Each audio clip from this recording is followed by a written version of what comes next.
Hi there. Welcome to episode 4 of the last great Stanley Cup Finals, featuring myself, Ian McNaughton. We were expecting to have some Bruins writers and columnists appear on this podcast, but due to conflicting times and the fact that the Bruins are still in the playoffs, so they're taking up a lot of people's time in Boston, it's just me today. On today's episode, we review Game 4 of the 2011 Stanley Cup, which saw the Boston Bruins shut out the Vancouver Canucks 4-0. Rich Peverley scored 2 goals, Tim Thomas stopped all 36 of the Canucks shots, and the Bruins evened the series at 2. Thanks again for all your support during the making of this series. We greatly appreciate it, and make sure to enjoy the episode.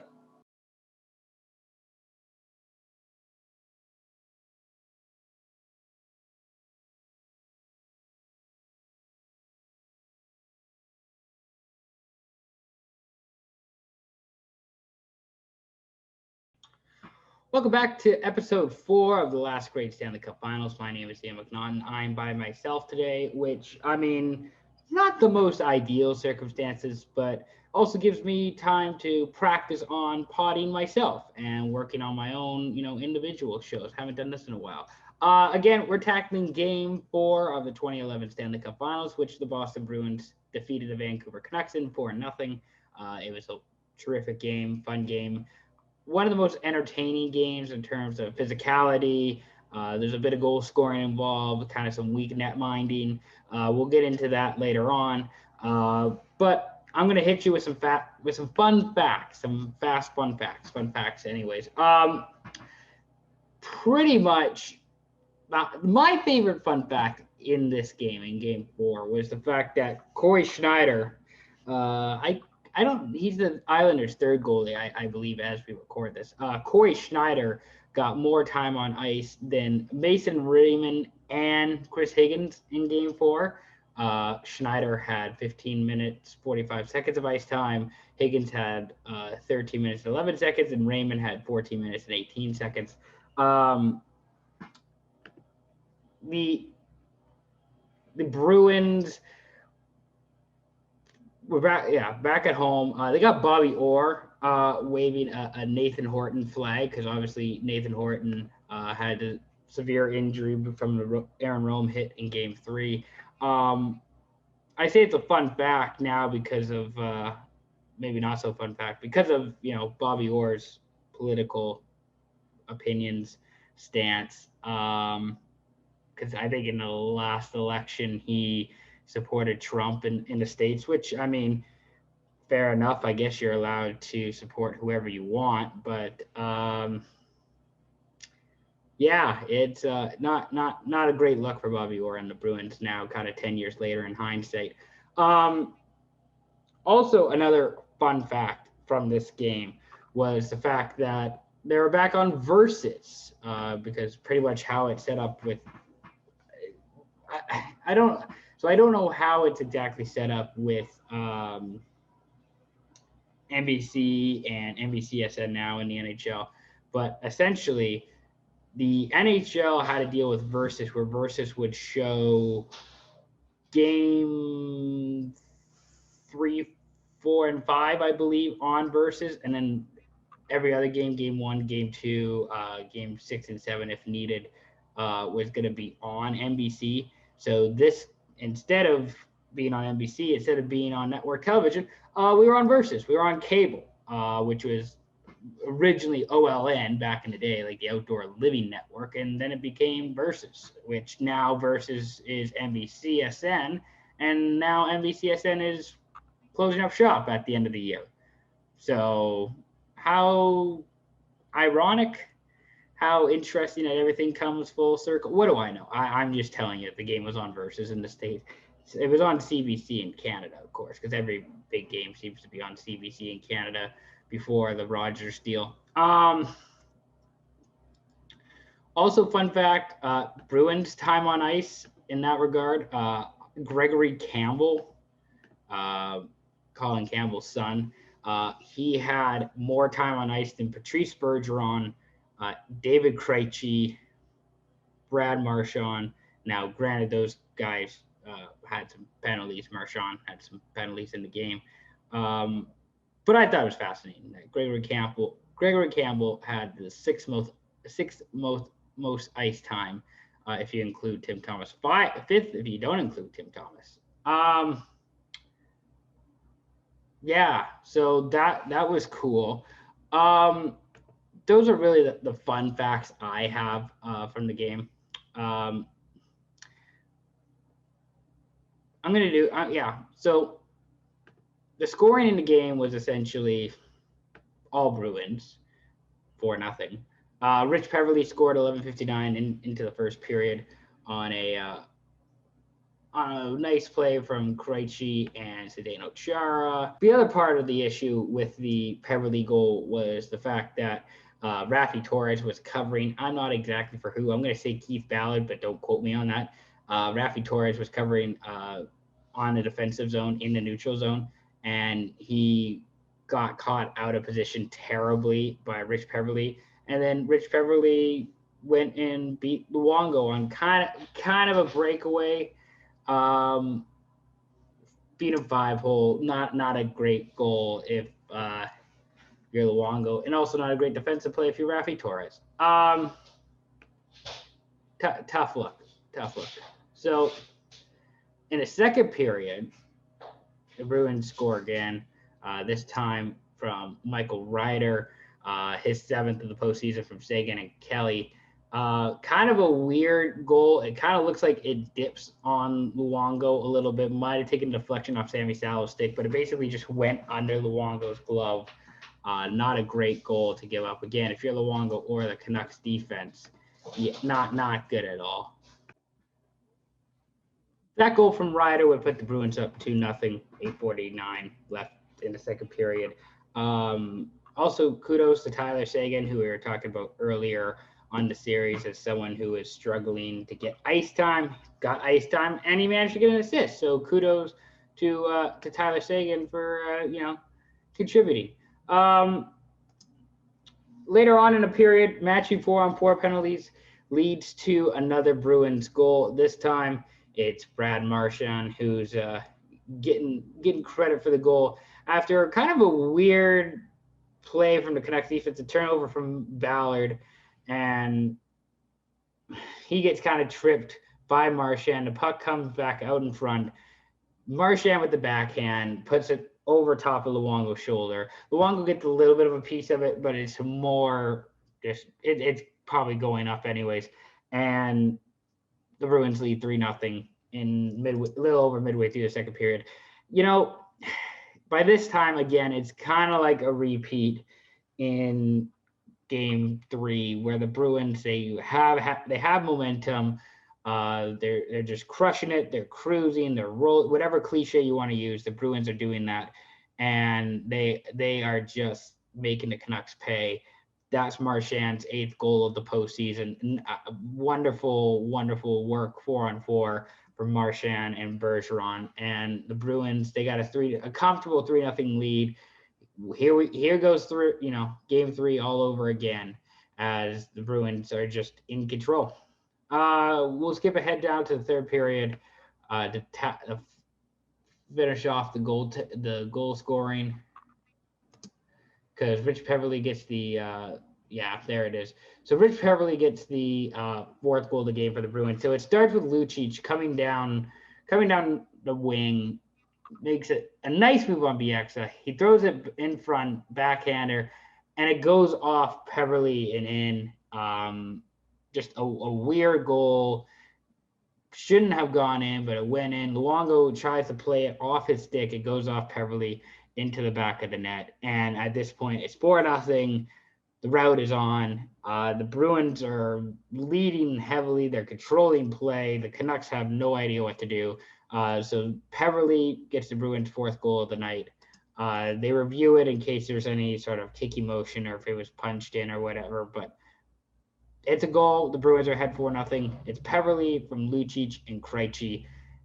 And the Bruins are on top 4-0. So there's your scoring from the actual game.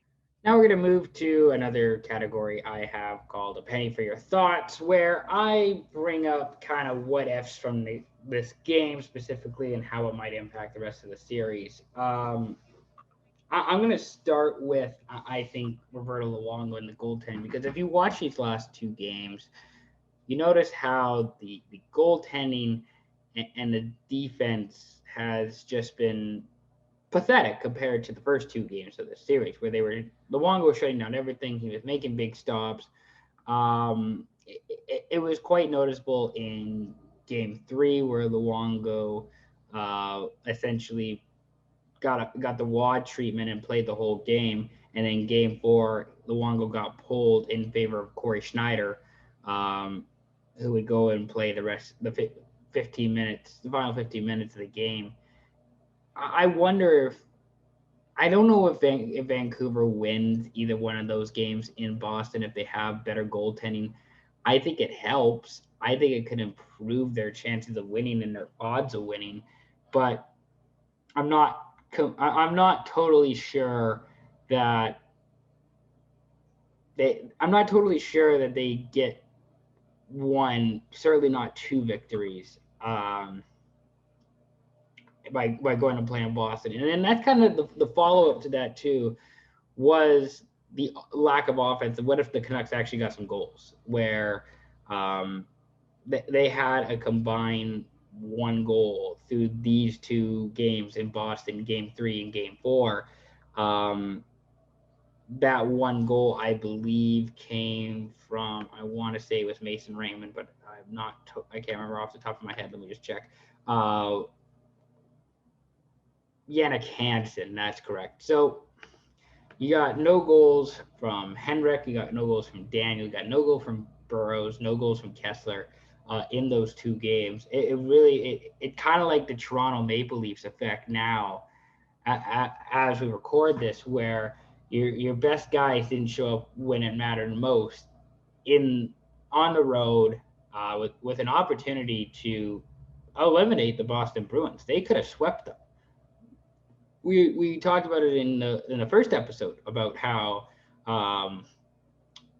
people were, with the Canucks, beat the Blackhawks in 7 games, Nashville in 6, San Jose 4, Boston or San Jose 5, Boston 4, maybe. Like there was that conversation that was had, and I wonder if if they got the added contribution of goaltending, they got the added contribution of some scoring, where would the Canucks be now?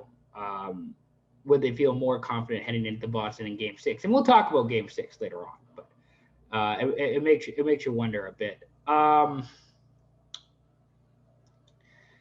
I guess there's not really a lot of what ifs on the Boston side of things, because I think the Bruins, for the most part, played an excellent series, especially at home.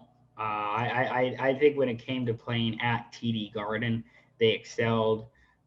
They played their game plan to a T. They couldn't have asked for anything more.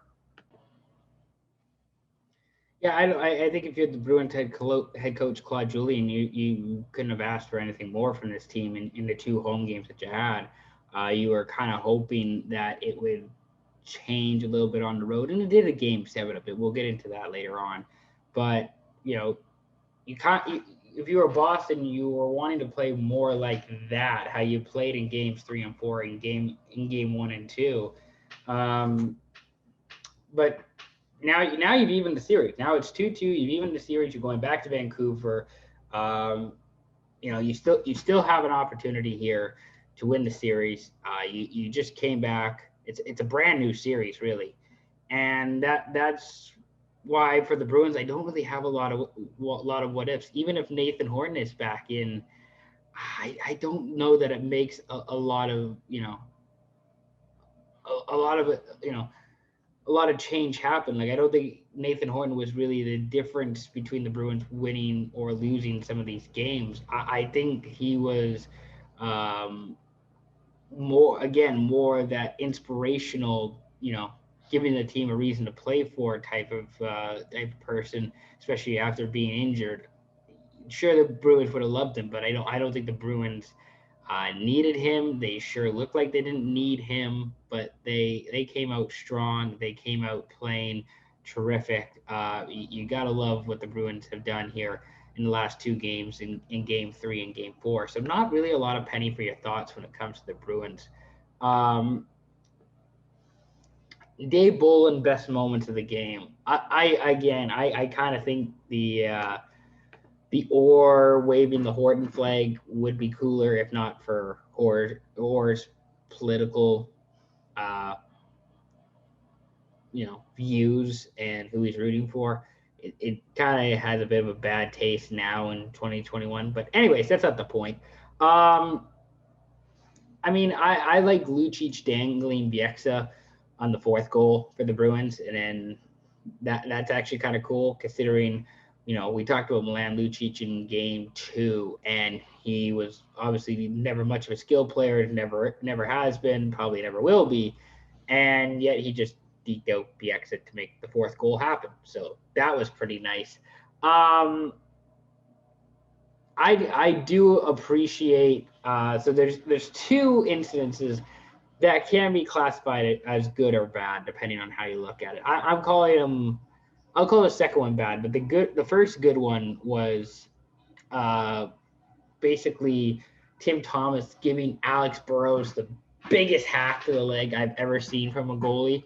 Um, because what happened was that the Canucks had a pressure going, and Burrows was trying to get positioning on Dennis Seidenberg, I believe, and then Burrows, as he was getting positioning, he hacked at Tim Thomas's stick, forcing Thomas to drop his stick and had to pick it up. And as the play was going, Burrows was standing in front of the net, and then Thomas just whacked him right in the leg. And that started a brouhaha in front of the net, a bit of a scrum, and really it was fun to watch. Like that's what I liked about this series, and that's what I liked.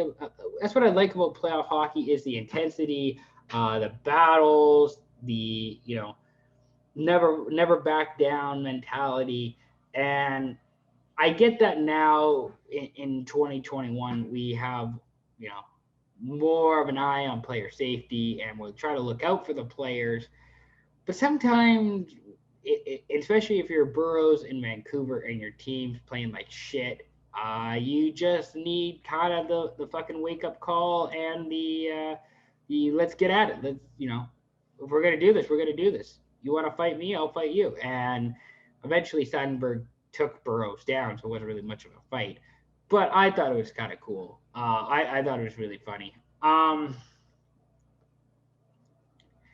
mean, I don't really have a whole lot else. I think another best moment is kind of Rafi Torres playing defense, covering for somebody, and giving up a goal in the process. Of like he's clearly hugging the boards at the blue line, watching the puck in the neutral zone when he should be kind of in the middle of the ice.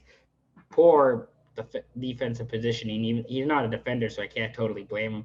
That kind of makes me wonder if there was actually somebody with some, defensive intelligence. Maybe that first goal doesn't happen. Maybe that changes the game. But I don't know. I think it is what it is, and you got to put up with that. Pretty funny though. That's one of the best moments is seeing Rafi Torres play defense, and as it turns out, he can't really play any defense. Couple great saves from Tim Thomas in this game.